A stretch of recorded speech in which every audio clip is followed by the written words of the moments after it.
Шняга-шняжная, жизнь общажная. Сериал «Универ» знает каждый россиянин, но мне удалось пообщаться с одним из актеров ситкома лично. Константин Шилягин, более известный как Иваныч из сериала «Универ. Новая общага», запомнился нам в образе студента-хулигана, живущий в одной комнате со своим лучшим другом. В Уфу Константин Шилягин приехал, чтобы сняться в новом сериале. У меня есть друг, который знает все. Это Леха. Если вы спросите у него, сколько от Москвы до Мюнхена, он, не задумываясь, даст точный ответ.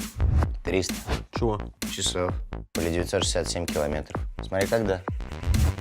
В свою роль Константину будет вжиться запросто, так как он играет блогера.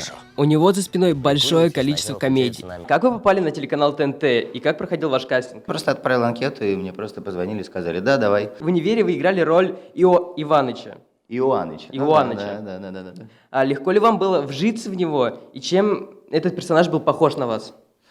Слушай, ну всегда стараешься отдалиться от себя в каждой роли, чтобы это было подальше от тебя. Выжиться легко, сложнее было, понимаешь, из нее, чем вжиться. Ответьте мне на вопрос, как вы, ученик первого курса, уже попали в медиаиндустрию? Первая моя съемочная роль была, это был какой-то «Бес в ребро» или «Великолепная четверка».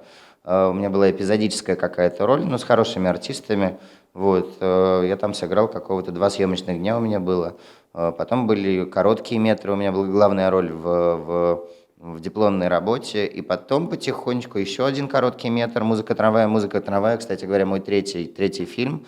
Мы попали в Канны, в альманах Каннского фестиваля. Это была моя 3-я вообще работа в кино, и вот я уже оказался в Каннах. А какие вы можете дать советы по актерскому мастерству? Работайте со вниманием, с фантазией и с хорошими педагогами.